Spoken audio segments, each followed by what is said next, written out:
How do you feel as somebody whose country is occupied and this entire process is supposed to be about trying to find a resolution, which Crimea is central to? And it appears as though this entire thing was nothing but a farce. So, how disappointed are you in what happened in Alaska? Uh, well, I had no expectations, and I could say I was mostly concerned than hope for anything. So as soon as they achieved nothing, uh, I'm not disappointed. Like in the results of the meeting, but I am disappointed that Trump pulled Russia from international isolation, uh, invited him to Alaska, had a red carpet. Like it makes Russia on the first pages of international media. So this is definitely a win for Russian diplomacy and absolutely zero progress to Trump. How disturbed are you that it kind of legitimizes Putin? I mean, he's been invited back to the halls of power. He's speaking to the leader of the free world in quotation marks. How much does that disturb you? Yes, you're right. This is quite disturbing, especially considering that if Putin would come to any other decent country in the world, he would be arrested as a war. So, yeah, I do agree with your words, Philip. Trump is definitely legitimized. Do you think they even discussed Crimea? Uh, I'm not sure about that, but I do believe they discussed like the war in general, because if I'm not mistaken, Trump had uh, some hopes for any kind of deal, and yeah, they might have like discussed something, but what makes me sad here that we are having some kind of agreements and meetings without Ukraine. And how can you discuss Ukraine without it being there and Europeans, of course? Like, because for me, it looks like Trump sees that Putin and Zelensky decided to start the war together, not like Russia invaded Ukraine. And now we are both equally guilty, and we have to find some peace. The peace will be achieved the next second Russia withdraws its troops from Ukraine. So it's quite easy to have this peace.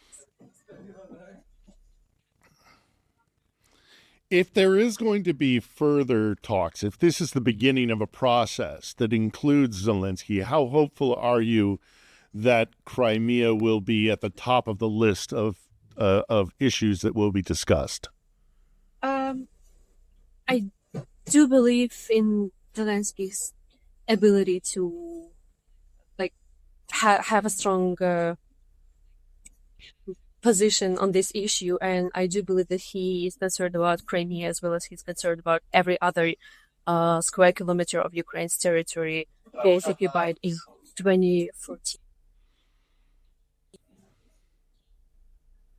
So yeah, I do hope that he is going to be our voice there and like will not let us down, because he's not ready to sacrifice any Ukrainian territory, and I'm thankful for him doing that.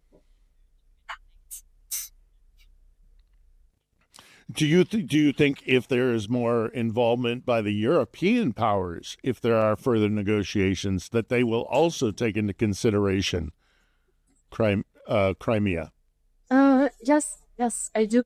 It's very in consideration because Crimea is like a very important point for European safety, and it's in their best interest to like have Crimea deoccupied as soon as possible. So, generally, what are your thoughts now that this kind of kabuki theater, it seems like, has been concluded? What are your general thoughts about American involvement in trying to resolve what is in many ways central to this conflict, and that is your homeland of Crimea?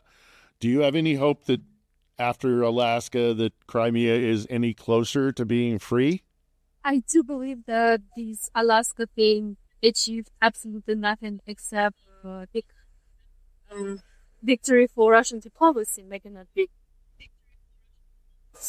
But I do believe, I am hopeful that in these negotiations, firstly, Ukraine and European countries will be involved, and secondly, the question of Ukrainian occupied territories will be discussed because we have to remember that it's not just territories; it's people who live there, like families, friends, people who suffer from Russian occupation, people who are hopeful and still waiting for Ukraine. So yeah, I wish people would remember about this more than they care about money or some economical resources. All right. Well, I'm going to let you go, Lina. It's been lovely touching base with you again. It's good to see you again, and it's Likewise. good to see you somewhere safe in Europe. And obviously, this whole thing has been a disappointment, clearly. But do you remain hopeful that one day your homeland will be free? Absolutely, absolutely, I am. And Philip, I've been to Denmark talking to European minorities about Crimea, and I felt so much support from young people being involved in the European politics. So I can see their support and their like empathy. So yeah, I do hope that Crimea will be deoccupied sooner or later, but I will come home. But now I'm going back to Kiev. Okay. Well, when you come back to Kiev, we'll come and have a coffee. Okay. Thank you so much for getting in touch, and thank you for spending some time with us despite the technical difficulties and all the rest Thank of you, it and Philip. timing problems. So we'll see you back in Kiev, Lina. Stay Sure. safe, be well. Have a nice day.